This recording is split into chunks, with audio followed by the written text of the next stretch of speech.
അപ്പോൾ നമ്മൾ പറയുമല്ലോ, ഓഹ് ഇത് കഴിഞ്ഞാൽ നമ്മുടെ ശരീരമൊന്നും ഇതാക്കില്ല.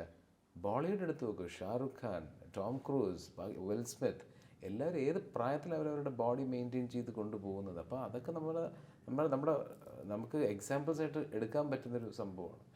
റീമി എന്ന് പറയുന്നത് ഒരു ഫീനിക്സ് ആണ്, ഫീനിക്സ് പക്ഷിയെ പോലെയാണ് റീമി. ഇങ്ങനെ നമ്മൾ വിചാരിക്കും റീമി തറ വീഴുമെന്ന്, പക്ഷേ തറ വീണാൽ റീമി ഇരട്ടി ശക്തിയിൽ റീമി പറന്ന് വരും. I really respect. കാരണം ഞാൻ പണ്ടൊക്കെ പാടിക്കൊണ്ടിരുന്ന് കഴിഞ്ഞിട്ട് പിന്നീട് ഈ മാറ്റുന്ന സംഭവങ്ങൾ കൂടുതലായപ്പോൾ ഞാൻ അച്ഛൻ്റെ അടുത്തും അമ്മയുടെ ഈ സിനിമയുടെ പേരുകളൊന്നും പറയില്ല. ഞാൻ അന്ന് വെച്ചാൽ ഞാൻ പറയില്ല, CD കാസറ്റ് ഷോപ്പാണ്, അവിടെ പോയി എൻ്റെ പാട്ട് കേട്ടതിന് ശേഷം മാത്രമേ ഞാൻ അച്ഛൻ്റെ അടുത്തും അമ്മയുടെ അടുത്തും പറയാറുള്ളൂ. അല്ല, അത് ചേട്ടൻ പറഞ്ഞു, നീ അവരെന്തെങ്കിലും ഹെൽപ്പ് ചെയ്യുന്നുണ്ടെങ്കിൽ അവരുടെ നിന്നൊന്നും എക്സ്പെക്ട് ചെയ്തു. ഞാൻ പറഞ്ഞു ഇല്ല, എക്സ്പെക്ട് ചെയ്യാത്തതൊക്കെയാ സംഭവിച്ചത്, അതുകൊണ്ട് എനിക്ക് വിഷമം.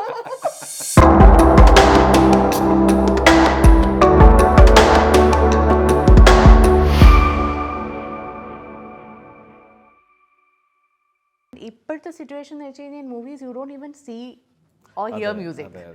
അപ്പോൾ റീഇൻവെൻറ്റ് ചെയ്യുക, അല്ലെങ്കിൽ ഈ ഒരു കാര്യം നമ്മളെ എഫക്റ്റ് ചെയ്യാതിരിക്കുക, നമ്മൾ ആർട്ടിസ്റ്റായിട്ട് കണ്ടിന്യൂ ചെയ്യുക is probably the inner challenge അല്ലേ? അല്ല, അതാ നമ്മൾ നേരത്തെ പറഞ്ഞൊരു കാര്യം. ഇപ്പോഴത്തെ ഒരു കുട്ടികൾക്കെന്ന് പറയുന്നത് സിനിമ എന്ന് പറയുന്നത് അവർക്കൊരു വലിയൊരു ഇതല്ല അവരെ സംബന്ധിച്ച്. ഇപ്പോഴത്തെ മ്യൂസിഷ്യൻസ്, ഇപ്പോഴത്തെ മ്യൂസിഷ്യൻസിന്, അത് സിംഗേഴ്സിന് എസ്പെഷ്യലി. അപ്പോൾ അവർക്ക് പലതും ട്രൈ ചെയ്യണമെന്നുണ്ട്. OCs, ഓൺ കോമ്പോസിഷൻസ്, അവർക്ക് എഴുതണം താല്പര്യമുള്ളവരുണ്ട്, മ്യൂസിക് കമ്പോസ് ചെയ്യണമെന്നുള്ളവരുണ്ട്, ഇതെല്ലാം കൂടെ ചെയ്യണമെന്ന് താല്പര്യമുള്ളവരുണ്ട്. അപ്പോൾ അതുകൊണ്ട് തന്നെ സിനിമയിൽ പാടുക എന്ന് പറയുന്നത്, അത് ഞാൻ പറഞ്ഞില്ല, നേരത്തെ പറഞ്ഞ പോലെ നമ്മളുടെ ചുറ്റിനുമുള്ള കുട്ടികളോട് സംസാരിക്കുമ്പോൾ അറിയാം, നമുക്ക് വെച്ചേട്ടാ നമുക്ക് പുതിയ സിനിമ ഇതുണ്ടാക്കണം, സൗണ്ടിങ് നല്ല പുതിയ ടോൺസ് കൊണ്ടുവരണം, സൗണ്ടിങ് ഡിഫറെൻ്റ് ആയിരിക്കണം, ബാൻഡിൽ നമ്മൾ OCs കൊണ്ടുവരണം, ഇതൊക്കെയാണ് അവരുടെ ആഗ്രഹം. ഒറിജിനൽ കോമ്പോസിഷൻസ് കൊണ്ടുവരണം എന്നൊക്കെയാണ് അവരുടെ ആഗ്രഹം. ഇപ്പം നേരത്തെ മറ്റേ പ്രഷർ ഹാൻഡിൽ ചെയ്യുന്നതിൻ്റെ കാര്യം പറഞ്ഞല്ലോ. ഇപ്പം ഞങ്ങൾ ആദ്യമൊക്കെ കല്യാണം കഴിഞ്ഞ സമയത്ത് ജോയിൻറ്റ് ഫാമിലി ആയിരുന്നു, വെച്ചിട്ടുണ്ട് അച്ഛനും അമ്മ ചേച്ചി എല്ലാവരും ഒരുമിച്ചായിരുന്നു. അപ്പോൾ ആ സമയത്തൊക്കെ വിധു ചിലപ്പോൾ ചെന്നൈയിൽ പോയി ഒരു പാട്ടൊക്കെ പാടിയിട്ട് വരും. അപ്പോൾ അതിൽ ചിലപ്പം ആർക്കെങ്കിലുമൊക്കെ ആ മൂവിയിലെ ആർക്കെങ്കിലുമൊക്കെ വിധുവിനെ ഇഷ്ടമായിരിക്കും, വിധുവിനെ കൊണ്ട് പാടിക്കണമെന്നുണ്ടാവും. പക്ഷേ that one person, because of that one person, അതാരാ നമുക്ക് അറിയുന്നുണ്ടാവില്ല. കഴിഞ്ഞിട്ട് തിരിച്ചു വരുമ്പോൾ പടം ഇറങ്ങുമ്പം പാട്ടുണ്ടാവില്ല. അപ്പോൾ വരുമ്പോഴത്തേക്കും അച്ഛൻ്റെ അമ്മയുടെയും സങ്കടം ഭയങ്കരമായിട്ടും നമുക്ക് ഒരു അയ്യോ പാവം ഇങ്ങനെ വരും. പിന്നെ ആയപ്പോഴത്തേക്കും വിധുവിന് അതൊരു ഹാൻഡിൽ ചെയ്യാൻ പഠിച്ചു. പോയി പാടും, തിരിച്ചു വരും. ആ പാട്ട് മാറിയെന്ന് അറിഞ്ഞാലും കുറച്ച് നേരം എൻ്റെ അടുത്ത് പറയും, അച്ഛൻ്റെ അടുത്തും അമ്മയുടെ അടുത്തും പറയാൻ നിൽക്കേണ്ട, വിഷമവും എന്ന് പറയും. അപ്പം പിന്നെ ആയപ്പോഴത്തേക്കും അത് ഒരു എനിക്ക് പെട്ടെന്ന് കട്ട് ഓഫ് ചെയ്യാൻ പറ്റും. അതാണ് എനിക്ക് പെട്ടെന്ന് കട്ട് ഓഫ് ചെയ്ത് അടുത്ത ഇതിലേക്ക് പോകാൻ പറ്റും. ഞാൻ പണ്ടൊക്കെ പാടിക്കൊണ്ടിരുന്ന് കഴിഞ്ഞിട്ട് പിന്നീട് ഈ മാറ്റുന്ന സംഭവങ്ങൾ കൂടുതലായപ്പോൾ ഞാൻ അച്ഛൻ്റെ അടുത്തും അമ്മയുടെ അടുത്തും ഈ സിനിമയുടെ പേരുകളൊന്നും പറയില്ല, ഏത് സിനിമയാണെന്ന് ഞാൻ പറയില്ല. ഞാൻ പതുക്കെ പോയി പാടിയതിന് ശേഷം ഈ പറഞ്ഞ പോലെ പ്രൊഡക്ഷൻ കൺട്രോളറോ ഇവരെയൊക്കെ വിളിച്ച് ചോദിച്ചു, ഒക്കെ പാട്ടുണ്ട് എന്ന് ഉറപ്പിച്ചിട്ടും അപ്പോഴും ഞാൻ പറയില്ല. ഞാൻ അന്ന് വെച്ചാൽ ഞാൻ പറയില്ല, CD കാസറ്റ് ഷോപ്പാണ്, അവിടെ പോയി എൻ്റെ പാട്ട് കേട്ടതിന് ശേഷം മാത്രമേ ഞാൻ അച്ഛൻ്റെ അടുത്തും അമ്മയുടെ അടുത്തും പറയാറുള്ളൂ. വന്നിട്ട് ഓക്കെ അത്രയും ഉറപ്പില്ലായിരുന്നു, എന്ത് സംഭവിക്കാം. ഈ പറഞ്ഞതുപോലെയാണ്, പാടിക്കഴിഞ്ഞിട്ടും സംഭവിക്കാം. പാടിക്കഴിഞ്ഞിട്ട് പലതും നമുക്കൊന്നും പറയാൻ പറ്റില്ല. ഒരു പറഞ്ഞ പോലെയാണ്, ഒരാൾക്ക് ഇഷ്ടമല്ലെങ്കിൽ നമുക്ക് അത് വേണ്ട, അത് മാറ്റി പിടിച്ചാലോ എന്ന് പറഞ്ഞാൽ മാറുന്നതേ ഉണ്ടായിരുന്നുള്ളൂ ആ സമയത്ത്.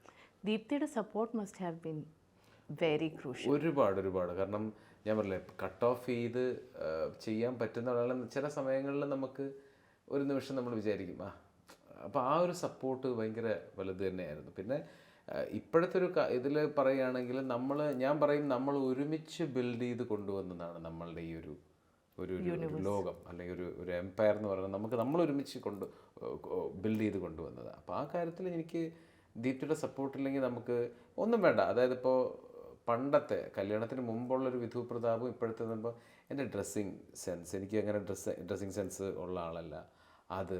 പിന്നെ ഈ പറഞ്ഞ പോലെ യൂട്യൂബിൻ്റെ ആദ്യത്തെ വീഡിയോ എടുക്കാൻ പ്രേരിപ്പിച്ചത് ഞാനാണെങ്കിലും അതിൻ്റെ ബാക്ക് എൻഡ് കാര്യങ്ങൾ, എൻ്റെ എഡിറ്റിംഗ് വശം എങ്ങനെയാണ്, ഇതിൽ നമുക്ക് മുമ്പോട്ട് കൊണ്ടുപോകാം, എന്തൊക്കെ നമുക്ക് ഡെവലപ്പ് ചെയ്യാം എന്നുള്ള സംഭവങ്ങൾ ഇപ്പോൾ നമ്മളൊരു പ്രൊഡക്ഷൻ ടീമിന് കൊടുക്കുന്നത്. അപ്പോൾ എല്ലാത്തിനും ദീപ്തിയുടെ ഒരു ഇൻപുട്സ് ഭയങ്കരമാണ്. അപ്പോൾ അതുകൊണ്ട് തീർച്ചയായിട്ടും ഇതൊന്നും അല്ലാതെ ദീപ്തിയുടെ ഏറ്റവും ഇൻട്രസ്റ്റിംഗ് ആയിട്ടുള്ള ഒരു aspect as A person, individually speaking, what is it? ഒരു വ്യക്തി എന്ന ഒരു നിലയ്ക്ക്? വ്യക്തി എന്ന നിലയിൽ ദീപ്തിയുടെ ഏറ്റവും വലിയൊരു ക്വാളിറ്റി അതാണ്.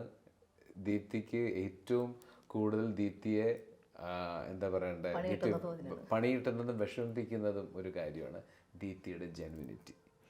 ദീപ്തി പരിചയമുള്ള ഒരാളെ ഒരു ഹെൽപ്പ് ചോദിച്ചാൽ ദീപ്തി ഹാർട്ട് ആൻഡ് സോൾ കൊടുത്തേ അത് ചെയ്യുള്ളൂ. ഒരു സംഭവം ഇപ്പോൾ പറയുകയാണ്, ഒരു കുട്ടിയുടെ കല്യാണം വരുന്നു എന്ന് വെച്ചു, ഞാനിതൊക്കെ കണ്ടിട്ടുള്ള ഒരാളായതെന്ന് ഞാൻ പറയുക കേട്ടോ.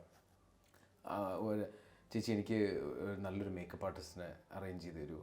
ദീപ്തി പല രീതിയിലും വിളിച്ച്, നിനക്ക് എങ്ങനത്തെ ഇതാ വേണ്ടേ, അങ്ങനത്തെ ഇതല്ലേ വേണ്ടേ, അപ്പോൾ ഡ്രസ്സ് എങ്ങനെയാണ് ഇത്, ഓക്കെ, അങ്ങനെ വിളിച്ച് കുറേ കോൾസ് ചെയ്ത് പല തിരക്കിൻ്റെ ഇടയിലുമാണ് അവളത് ചെയ്യുന്നതെന്നുള്ളതാണ് എനിക്ക് മനസ്സിലാവേണ്ടത്. ഇത് ചെയ്തെല്ലാം പിന്നെ പിന്നെ അത് കഴിഞ്ഞ് ഡ്രസ്സ്, ചേച്ചി എൻ്റെ ഇവിടെ ഒന്ന് ഡ്രസ്സ് സെലക്ട് ചെയ്യാൻ വരുമോ? ഇവിടെ വീട്ടിൽ 100,000 കാര്യങ്ങളുണ്ട്. അപ്പം ഞാൻ ദീപ്തിയോട് ചോദിച്ചു, ദീപ്തി നിനക്ക് ഇതിന് സമയമില്ല. അല്ലല്ല, അത് അവൾ അവിടെ നിന്ന് വന്നതാണ്, ഒന്ന് ചെയ്തു കൊടുക്കണം. ഈ ജെനുവിനിറ്റി ഭയങ്കര കൂടുതലാണ്. ഞാനൊരു കാര്യം പറയാം, ഞാൻ വേറൊരു ഗസ്റ്റിൻ്റെ കാര്യം ഞാൻ ദീപ്തിയോട് പറഞ്ഞു, ഇതിന് അറിയാമെന്നറിയില്ല. അപ്പോൾ ഞാൻ പറഞ്ഞു, ദീപ്തി എനിക്ക് ഈ കുട്ടിയെ കൊണ്ടുവരണം എന്നുണ്ട്, പേര് ഞാൻ എടുക്കത്തില്ല. അപ്പോൾ ദീപ്തിക്ക് നല്ലോണം അറിയാമല്ലോ, ഒന്ന് എനിക്കൊന്ന് കോണ്ടാക്ട് തരുമോ, അല്ലെങ്കിൽ ദീപ്തിക്കൊന്ന് സംസാരിക്കുമോ, ഞാൻ വിളിക്കാം. അപ്പോൾ ദീപ്തി സ്വന്തം ഇനിഷ്യേറ്റീവിൽ വിളിച്ച് സംസാരിച്ച് ആ കുട്ടി എന്ത് പറഞ്ഞു അതെല്ലാം എന്നോട് തിരിച്ചു. ഞാൻ ദീപ്തി നമ്പർ തരുമെന്ന് പോലും പ്രതീക്ഷിച്ചില്ല. അത് എന്നെ ഇതിനായിട്ടും കണ്ടിട്ടില്ല, സംസാരിച്ചിട്ടില്ല. നമ്മൾ ഷോയിലേക്ക് ഇൻവൈറ്റ് ചെയ്യുന്ന കഴിഞ്ഞ 4 മാസമായിട്ട് നമ്മൾ സംസാരിച്ചുകൊണ്ടിരിക്കുന്നതുകൊണ്ട് ഒരു കണക്ഷനായി. അതിൻ്റെ പേരിലൊന്നും ഞാൻ ചോദിച്ചതാണ്. പക്ഷെ പുള്ളിക്കാരത്തി A to Z പണി ചെയ്ത് കഴിഞ്ഞു. ഇതാണ് സംഭവം. ഞാൻ ശരിക്കും സർപ്രൈസ്ഡ് ആയിരുന്നു. തീരെ സമയമില്ലാത്ത കാര്യങ്ങളാണെങ്കിൽ പോലും ഇങ്ങനെ. അപ്പം ഞാൻ പറഞ്ഞു, നീ അതിൻ്റെ ഒരു ലീഡ് കൊടുക്ക്, നീ നമ്പർ കൊടുത്തിട്ട് വാ. ഇല്ല, അത് അവിടെ നിന്ന് വരുന്നതല്ലേ, ഞാൻ അതൊന്ന് ജസ്റ്റ് അവിടെ വരെ പോയി ഒന്ന് ഹെൽപ്പ് ചെയ്ത് ഒരു ഡ്രസ്സ് സെലക്ട് ചെയ്യാൻ. എന്തിനാണ് ഇത്ര ഹെൽപ്പ് ചെയ്യുന്നത് ദീപ്തി? അതുകൊണ്ടാണ് ഞാൻ പറഞ്ഞു വന്നത്, ഹെൽപ്പ് ചെയ്ത് പണി കിട്ടിയിട്ടുള്ള അതെ നല്ല ആവശ്യമുണ്ട്. അപ്പോൾ ആദ്യമേ ചോദിക്കും. പിന്നെ 1-2 പ്രാവശ്യമൊക്കെ നമുക്കറിയാം, പണി കിട്ടുമ്പോൾ ഞാൻ ദീപ്തി എടുത്തു, ഞാൻ ആദ്യമേ പറഞ്ഞിരുന്നതല്ലേ. പിന്നീട് ഞാൻ പറയും, ഓക്കെ, ചെയ്തു കൊടുക്കുക, കട്ട് ഓഫ് ചെയ്ത് എന്തെങ്കിലും അവരുടെ ഭാഗത്ത് നിന്ന് ഇത് വരുമ്പോൾ കട്ട് ഓഫ് ചെയ്ത് വെളിയിൽ ഇറങ്ങാൻ പഠിക്കുക. അതും ബുദ്ധിമുട്ടായിരിക്കും ദീപ്തിക്ക്. അല്ല, അത് ചേട്ടൻ പറഞ്ഞു, നീ അവരെന്തെങ്കിലും ഹെൽപ്പ് ചെയ്യുന്നുണ്ടെങ്കിൽ അവരുടെ ഒന്നും എക്സ്പെക്ട് ചെയ്ത്. ഞാൻ പറഞ്ഞു, ഇല്ല, എക്സ്പെക്ട് ചെയ്യാത്തതൊക്കെയാ സംഭവിച്ചത്, അതുകൊണ്ട് എനിക്ക് വിഷമം. ഞാൻ എക്സ്പെക്ട് ചെയ്തല്ല, എക്സ്പെക്ട് ചെയ്യാത്ത കാര്യങ്ങളൊക്കെ ചെറിയ വിഷമം വരും. അപ്പോൾ we are going to like move on to വേറൊരു പണി ഞാൻ തരാൻ പോവുകയാണ്. Okay, which is the card game. Okay, then this is the best part. അപ്പോൾ നമ്മൾ നമ്മുടെ കാർഡ് ഗെയിമിലേക്ക് കടക്കുകയാണ്. വാനസാസ് കാർഡ് ഗെയിം. എടുത്തോളൂ. ഒരു കാർഡ് 2 പേരും എടുക്കണം ആൻഡ് റീഡ് ഔട്ട്.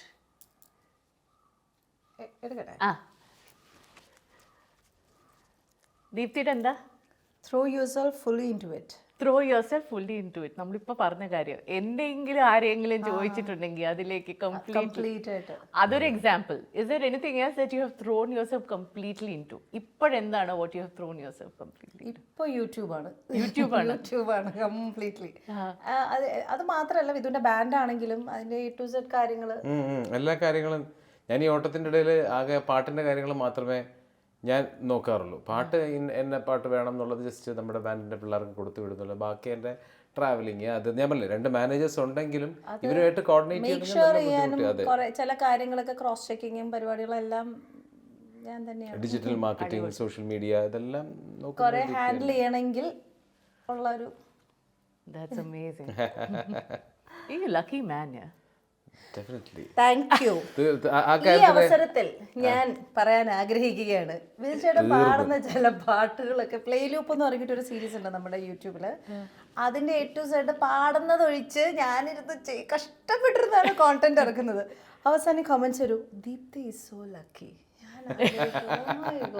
ഇത്രയും ചെയ്തിട്ട് എനിക്ക് ഇത് പറഞ്ഞപ്പോ എന്ത് സന്തോഷമായിരുന്നു. ഒരാള് പോലും, അത് ഞാൻ ഒന്നും പറഞ്ഞത് എന്റെ യോഗമാണ്, ലാസ്റ്റ് കൊണ്ടുവന്ന് കൈയിടയും കൊണ്ടുപോകുക. Really think you're a very lucky man. More than you know. I'm way more than you know. അറിയാൻ മേലാത്ത കാര്യം about you.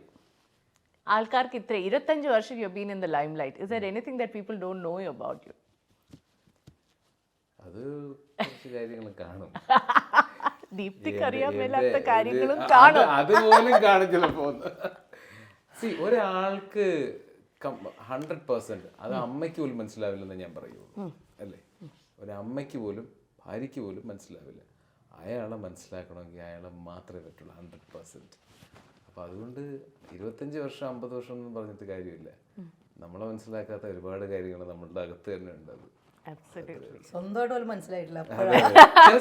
ചില സമയങ്ങളിൽ ഞാൻ വിചാരിക്കും ഞാൻ എന്താ ഇങ്ങനെ, ഞാനെന്താ അല്ലെ, ചിലപ്പോൾ അതൊരു ഒരു ഒരു മോശം ക്വാളിറ്റി ആണോ എന്ന് എനിക്കറിയില്ല. ചില സമയങ്ങളിൽ പലരും വിഷമിച്ചിരിക്കുന്ന കുറച്ച് കാര്യങ്ങളിൽ എനിക്ക് വിഷമം തോന്നാറില്ല. അതിന് റിയാലിറ്റി എന്നോ മറ്റതാണോ മറിച്ച് ഇതല്ലേ ലോകം. വിജയുടെ ഞാൻ അങ്ങനെ കരഞ്ഞു കണ്ടിട്ടില്ല. എക്സെപ്റ്റ് ഫോർ ബാലുചേട്ടന്റെ ഇൻസിഡന്റില് കരഞ്ഞു കണ്ടിട്ടുണ്ട്. അല്ലാണ്ട് ഞാനങ്ങനെ ബാലഭാസ്കർ അത് ആ സമയത്ത് മാത്രമാണ് വിജയേട്ടനൊന്ന് എക്സ്പ്രസ് ചെയ്ത് കരഞ്ഞ് കൺട്രോൾ ചെയ്യാൻ പറ്റാത്ത രീതിയിൽ കരഞ്ഞ് ഞാൻ കണ്ടിട്ടുള്ളത്. അല്ലാണ്ട് ചില യോഗങ്ങൾ നമുക്ക് മാറ്റാൻ പറ്റില്ലല്ലോ. അപ്പം ഞാൻ വരിക അത് അമ്മ അല്ലെങ്കിൽ ദീപ്തി അതങ്ങനെ സംഭവിക്കേണ്ടതാണ്. അത് സംഭവിച്ചു, തീർന്നു. നാളെ എനിക്ക് സംഭവിക്കാം, നിനക്ക് സംഭവിക്കാം. അതിൽ നിന്ന് എങ്ങനെയെങ്കിലും ഇറങ്ങി പുറത്തേക്ക് വരിക. നമ്മൾ പറയില്ല, ഒരാൾ ഓടാൻ നേരത്തെ റണ്ണിങ് റേസിൻ്റെ സമയത്ത് നമുക്ക് ബാൽക്കണിയിൽ നിന്ന് എത്ര വേണോ കൈയടിക്കാം. ഓടേണ്ടത് അവൻ്റെ മാത്രം ചുമതലയാണ്. അത് തറയെ വീണ് കഴിഞ്ഞാൽ അത് അവൻ്റെ വിധി. അവിടെ നിന്ന് പിന്നെ എണീറ്റ് ബാക്കി മുമ്പോട്ട് പോവുക. അത്രേ നമുക്ക് ചെയ്യാൻ പറ്റുള്ളൂ. അപ്പം അതുകൊണ്ട് ചില സമയങ്ങളിൽ എനിക്കിത് തോന്നാറുണ്ട്, ഞാനിത് എന്തായിട്ട് ഇങ്ങനെ പെരുമാറുന്നത് എന്നുള്ളത്. അതുകൊണ്ട് നല്ലതാണ് കട്ട് ഓഫ് ആയിട്ട് ഡിറ്റാച്ച്ഡ് ആയിട്ട് നിൽക്കാൻ പറ്റുന്നുണ്ടെങ്കിൽ നല്ലത് തന്നെയല്ലേ. അറിയില്ല, ഞാൻ ഭയങ്കര ഇമോഷണൽ സംഭവമാണ്. അതിനകത്ത് മുങ്ങിപ്പോകുന്ന ആളാണ്. എൻ്റെ അടുത്ത് ചോദിക്കരുത്, എനിക്കിഷ്ടമല്ല ഇങ്ങനത്തെ ആൾക്കാരെ. Maybe one day എനിക്ക് ചില സമയത്ത് തോന്നാറുണ്ട്, ഞാൻ എൻ്റെ മാത്രമായിട്ടുള്ള പല കാര്യങ്ങളും ഒട്ടും ശ്രദ്ധിക്കാതെ ആണോ ഞാൻ മുന്നോട്ട് പോകുന്നതെന്ന് എനിക്ക് ചിലപ്പോൾ തോന്നാറുണ്ട്. ചിലപ്പം ഫോർ എക്സാമ്പിൾ എൻ്റെ ഞാൻ ഡാൻസിൽ വളരെയധികം ഇൻവെസ്റ്റഡ് ആയിട്ട് നിന്നിരുന്ന ഒരാളാണ്. ഇനി നിൽക്കില്ല എന്നല്ല, പക്ഷെ ഞാൻ അതിനെ എപ്പോഴും ഒരു ഇച്ചിരി മാറ്റി വെക്കുന്നു എന്ന് എനിക്ക് തന്നെ ചിലപ്പോൾ തോന്നാറുണ്ട്. ഒരുപാട് നാളെ ഡാൻസുമായിട്ട് ഒരു ബന്ധമില്ലാതെ ഇരുന്ന ആൾക്കാരൊക്കെ തിരിച്ചതിലേക്ക് വരുന്നുണ്ട്. അപ്പം ഞാൻ ആലോചിക്കും, ഓക്കെ, ഞാൻ ഓൾറെഡി ഒരുപാട് നാളൊന്നും ആയിട്ടില്ല, ഞാൻ കുറച്ച് നാളെ മാറി നിന്ന് ഇപ്പോഴും പ്രാക്ടീസും കാര്യങ്ങളൊക്കെ ഇടയ്ക്കിടയ്ക്ക് നടത്തുന്നുണ്ട്. പക്ഷെ മുടങ്ങുന്നുണ്ട്. ഇടയ്ക്ക് മുടങ്ങും, ഇടയ്ക്ക് ചെയ്യും. അപ്പോൾ അതെനിക്ക് ഫുൾ ഫ്ലെഷ്ഡ് ആയിട്ട് തിരിച്ചതിലേക്ക് തന്നെ ഒന്നും കൂടെ കുറച്ചുകൂടെ കോൺസെൻട്രേറ്റ് ചെയ്ത് മുന്നോട്ട് പോകണം എന്ന് ആഗ്രഹമുണ്ട്. Maybe one day. ഞാൻ പറയാറുണ്ട്, പ്രയോറിറ്റീസ് ആണല്ലോ നമുക്ക്. ഡേ ടു ഡേ പ്രയോറിറ്റി ഉണ്ട്, ഇയർലി ഉണ്ട്. അപ്പം ഞാൻ പറയും, യൂട്യൂബ് ആണ് ഇപ്പോൾ, യൂട്യൂബ് നമ്മുടെ ബാൻഡ് സംഭവങ്ങളെല്ലാമാണ് അവൾക്ക് ഇപ്പോൾ പ്രയോറിറ്റി. അപ്പം ഞാൻ പറഞ്ഞില്ല, നമുക്കത് അതെല്ലാം വേണം, പക്ഷേ കുറച്ചുകൂടെ മറ്റതും കൂടെ ഒന്ന് കോൺസെൻട്രേറ്റ് ചെയ്യുക. ഡാൻസ് പ്രാക്ടീസ് സംഭവങ്ങളൊക്കെ നടക്കുന്നുണ്ടെങ്കിലും ഞാൻ പറഞ്ഞ ഒരു ഷോ 1-2 ഷോ ഇപ്പം നമുക്കത് ബുദ്ധിമുട്ടുള്ള കാര്യമേ അല്ല. ഒരു ഷോ സംഭവം നീ ആയിട്ട് പ്ലാൻ ചെയ്ത് നമുക്കൊന്ന് ചെയ്യാം. എൻക്വയറീസ് വരുമ്പോഴും ഞാനിങ്ങനെ ഇനി കുറച്ചുകൂടെ ഒക്കെ പ്രാക്ടീസ് ചെയ്തിട്ട് വേണം ഇങ്ങനെ ഈ ഒരു സാധനം എനിക്ക് ചില സമയത്തുണ്ട്. ഇതിൽ ഏറ്റവും വലിയ കാര്യം എന്താണെന്നറിയാമോ? അതായത് ഞാനും ദീപ്തി എന്ന് പറയുന്ന വലിയൊരു വ്യത്യാസം, ദീപ്തി പെർഫെക്ഷനിസ്റ്റ് ആണ്. ഒരു കാര്യം എന്ന് പറയുന്ന ഒരു പേപ്പർ ഇങ്ങനെ കട്ട് ചെയ്ത് കഴിഞ്ഞാൽ അതിന് അറ്റത്തൊരു ഇത്ര ഉണ്ടെങ്കിൽ തന്നെ അത് ക്ലീൻ ചെയ്ത് അപ്പം അതുകൊണ്ട് ഞാനെപ്പോഴും ദീപ്തി എടുത്തൊരു ഒരു ഓഫർ വരുമ്പോൾ അതെങ്ങനെ കളയാമെന്നല്ല നോക്കേണ്ടത്. ദീപ്തി ഇങ്ങനെ സംസാരിച്ച് വരാൻ നേരത്ത് അതിൽ ഇങ്ങനെ വശങ്ങൾ ഞാൻ പറഞ്ഞു, നീ എൻ്റെ അതൊക്കെ എങ്ങനെ നമുക്ക് എടുക്കാം എന്നുള്ളത് ഒന്ന് ചിന്തിക്കും. എന്നിട്ട് ശരിയാണ് 4 വശവും ചിന്തിച്ചിട്ട് ആലോചിച്ചാൽ മതി. ഇത് ആദ്യം എടുക്കുന്നത് തന്നെ ഇത് എങ്ങനെ നമുക്ക് കളയാം, എങ്ങനെ കളയാന്നല്ല, ഇതിനെ ഏറ്റവും നന്നായിട്ട് നമ്മൾ പ്രസന്റ് ചെയ്യണമെങ്കിൽ കുറച്ചുകൂടെ ടൈം എടുത്തതിൽ വർക്ക് ചെയ്യണം. So I need time. അതാണ് ഞാൻ ഉദ്ദേശിക്കുന്നത്. കളയാന്നല്ല, പക്ഷെ വരുന്നവർക്ക് ടൈം ഉണ്ടാവില്ല. അതാണ് വരുന്നവർക്ക് ടൈം ഉണ്ടാവില്ല. അതുകൊണ്ടാണ് ഞാൻ പറയുന്നത്. അപ്പോൾ ഇങ്ങനെ മറ്റേത് അത് ശരിയല്ല ചെയ്യും, ഇത് ശരിയല്ല ചെയ്യുള്ളൂ, ഇങ്ങനെ നോക്കി വരുമ്പോൾ കാര്യം നടക്കൂല. കാര്യം നടക്കില്ല. ഭയങ്കര തങ്ങിയ തന്നെ ജംപ് ഇൻ ഇപ്പൊ പറഞ്ഞ കാര്യം. Sometimes you need to just jump in. അതാണ് എക്സാക്ട്ലി. ചില സമയങ്ങളിൽ നമുക്ക് ഒരുപാട് കാര്യങ്ങൾ നമ്മൾ എന്താണ് കണക്ക് കൂട്ടുന്നത് പോലെ നമ്മൾ വരച്ച വരെ കൂടെ തന്നെ നമ്മൾ ചിന്തിച്ച് ഇല്ല. ചില സമയങ്ങളിൽ നമുക്ക് ജമ്പ് ചെയ്ത് പറ്റുള്ളൂ. അത് ഞാൻ വിധുവിന്റെ അടുത്ത് പഠിക്കാൻ ആഗ്രഹിക്കുന്ന ഒരു കാര്യമാണ്. യൂട്യൂബിൽ ജമ്പ് ഇൻ ചെയ്ത പോലെ. കറക്റ്റ്. അത് വിധുവിനോട് മാത്രം നടന്നൊരു സംഭവമാണ് കേട്ടോ. സന്തോഷം. ഇന്റൻസ് ആരാണ് ഇന്റൻസ്? ലൈക്ക് നിങ്ങൾ തമ്മിൽ ആരാണ് ഇന്റൻസ് ഇതിലൂടെ? ഉറപ്പല്ലേ? സംശയം എന്തെത്ര ഞാൻ ആലോചിക്കും, എന്തെത്ര സംശയം പറയാൻ. ഞാനാണ് ഭയങ്കര ഇൻറ്റൻസ്. ഭയങ്കര ഇന്റൻസ് ആണ്.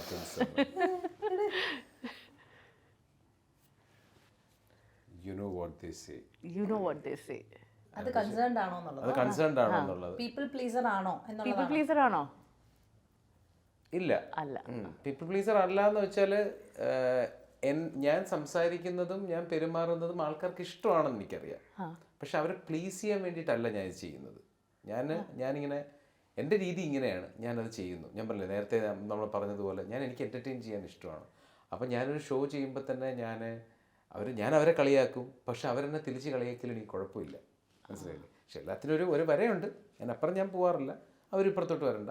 പക്ഷേ എങ്കിലും ഞാൻ പറഞ്ഞ തിരിച്ചിപ്പോൾ നമ്മൾ ഒരാളെ കളിയാക്കിയാൽ പോലും നമുക്ക് അറിഞ്ഞുകൂടെ, അയാളിങ്ങനെ തൊള്ളി തട്ടി സംസാരിച്ചാൽ അങ്ങനെ നമുക്ക് പ്രശ്നമുള്ള കാര്യമല്ല. ഒരു 25 വർഷം നമ്മൾ ഈ മീഡിയയിലും ഈ ഇൻഡസ്ട്രിയിലും പിടിച്ചു നിൽക്കുക ഇസ് നോട്ട് ഈസി.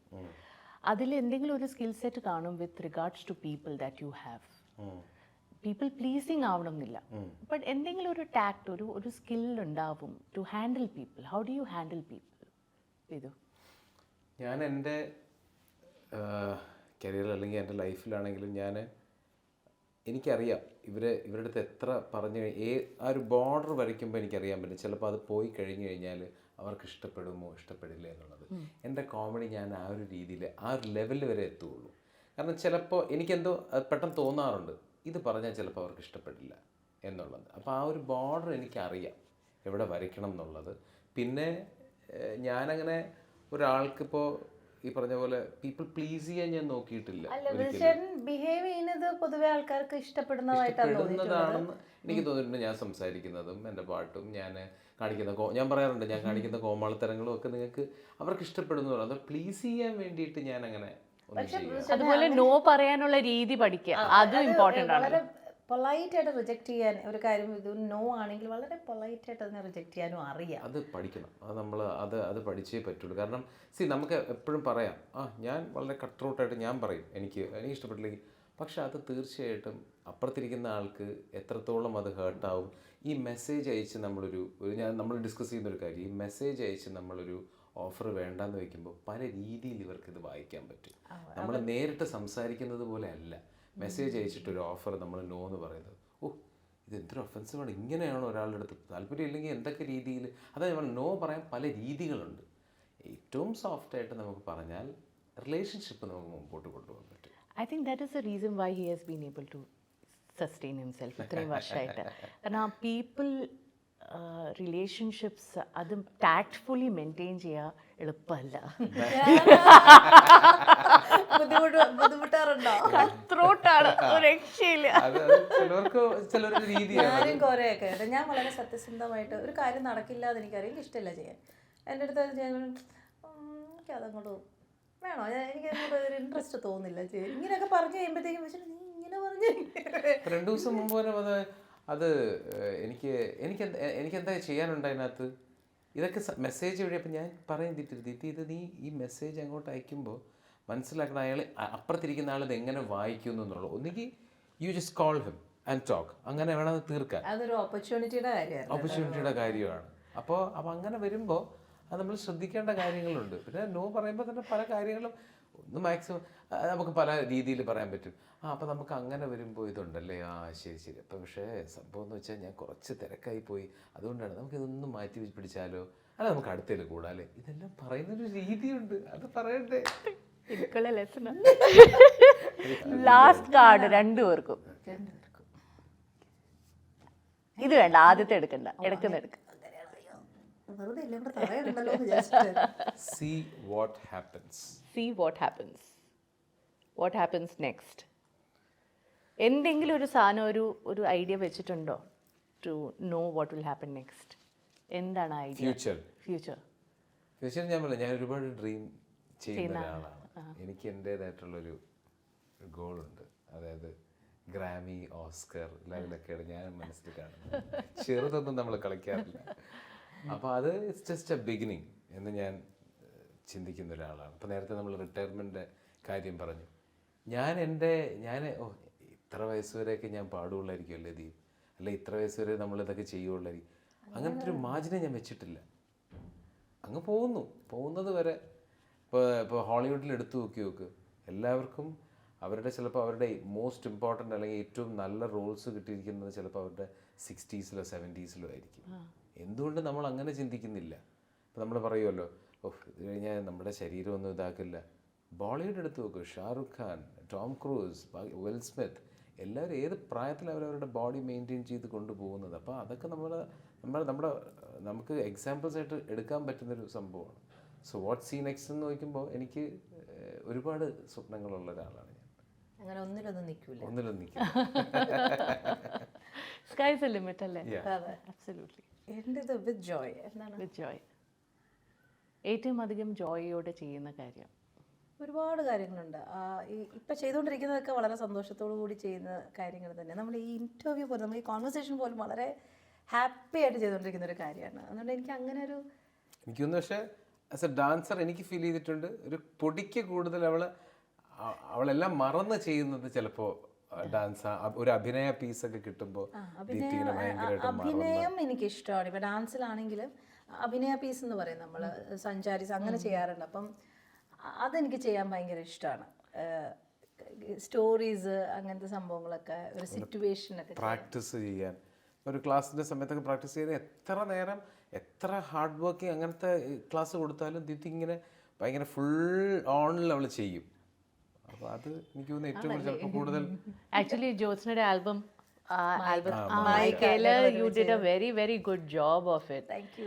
നിങ്ങൾക്ക് കുറേ കോമൺ ഫ്രണ്ട്സ് ഉണ്ട്. Before we wrap up, I just want you to tell me one thing each about these guys that is really interesting. അവർക്ക് പാരം എടുത്തിട്ട് പോവാം. എല്ലാവരും വിളിച്ചെന്ന കാണാനുള്ളതാണ്. ജോത്സ്ന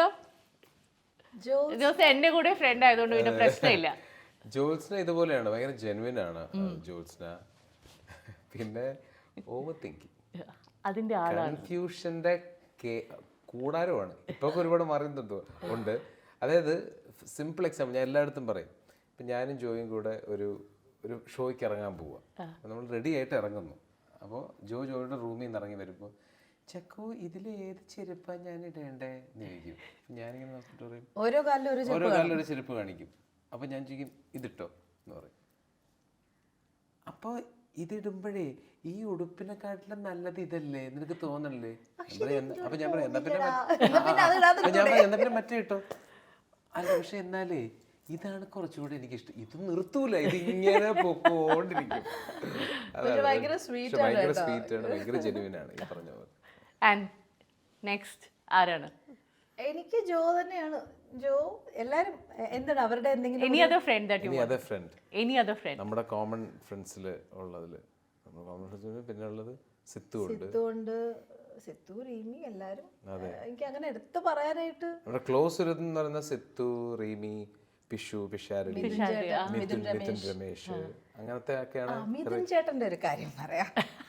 മിഥുൻ ചേട്ടൻ ഇവരൊക്കെ കോളേജിൽ ഒരുമിച്ച് ഉണ്ടായിരുന്നതാണ്. അപ്പൊ അപ്പാരന്റ്ലി ഞാൻ ആദ്യമായിട്ട് അഭിനയിക്കുന്നത് മിഥുൻ ചേട്ടന്റെ കൂടെ ഒരു ഉത്രാടരാവ് എന്ന് പറഞ്ഞിട്ട് ഒരു ഷോർട്ട് ഫിലിം ഉണ്ടായിരുന്നു. എൻ്റെ ഫസ്റ്റ് അഭിനയം ഇതാണ്. അപ്പോൾ അതിൽ എൻ്റെ നായകനായിരുന്നു മിഥുൻ ചേട്ടൻ. അപ്പം എനിക്ക് മിഥുൻ ചേട്ടൻ അങ്ങനെയാണ് അറിയാവുന്നത്. ഇപ്പം വർഷങ്ങൾക്ക് ശേഷം ഇവർ രണ്ടുപേരും ഇങ്ങനെ മീറ്റ് ചെയ്ത സമയത്ത് മിഥുൻ ചേട്ടൻ ചിലപ്പോൾ പറയും, അവളുടെ അടുത്ത് നീ ഇതൊന്നും മാനേജ് ചെയ്തോടെ എന്നൊക്കെ. ഇവർ തമ്മിൽ എന്തെങ്കിലുമൊക്കെ ഒന്ന് അഡ്ജസ്റ്റ്മെന്റ് ഉണ്ടാവും.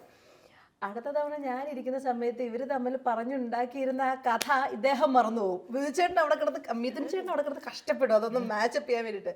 എടാ അത് കഴിഞ്ഞ് നമ്മൾ മറ്റേ അവിടെ പോയില്ലേ? അപ്പം മിഥുൻ ചേട്ടൻ പറയില്ല ഞാൻ മറ്റേ നീക്കിട്ട് തന്ന് വിളിച്ചപ്പോൾ ഞാൻ വേറെ പറഞ്ഞു. അങ്ങനെ കുറെ കോമഡി നടത്താറുണ്ട്.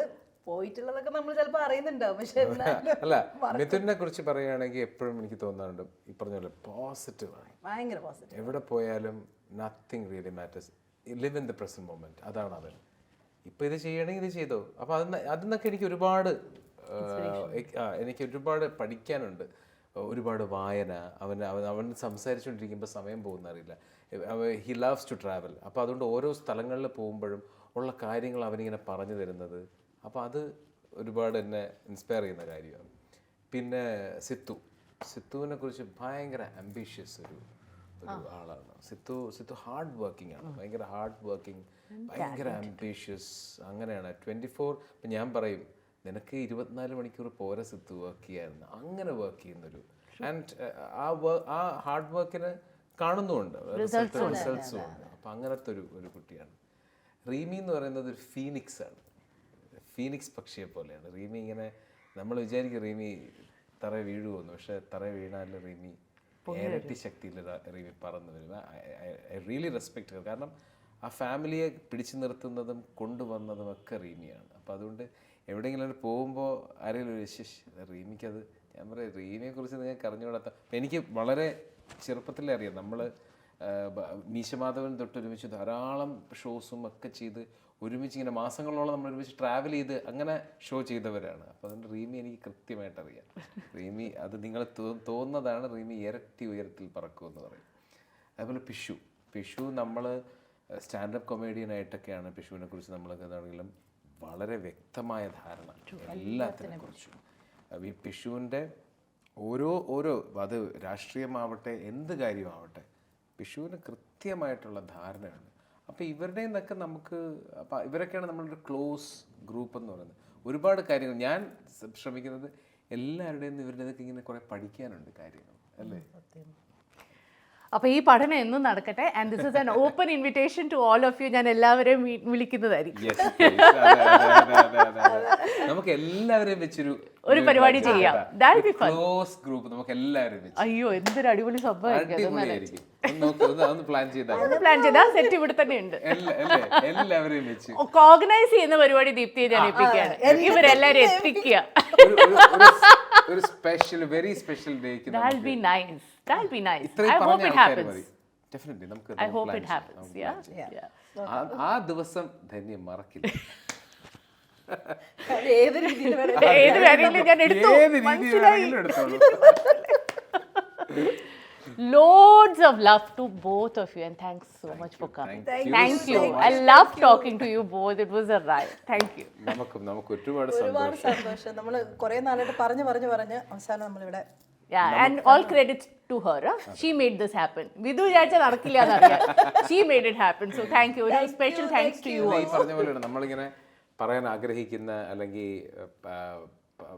പറയാൻ ആഗ്രഹിക്കുന്ന കുറേ കാര്യങ്ങൾ ഇവിടെ അഡ്രസ് ചെയ്യാൻ ആഗ്രഹിക്കുന്ന കാര്യങ്ങൾ.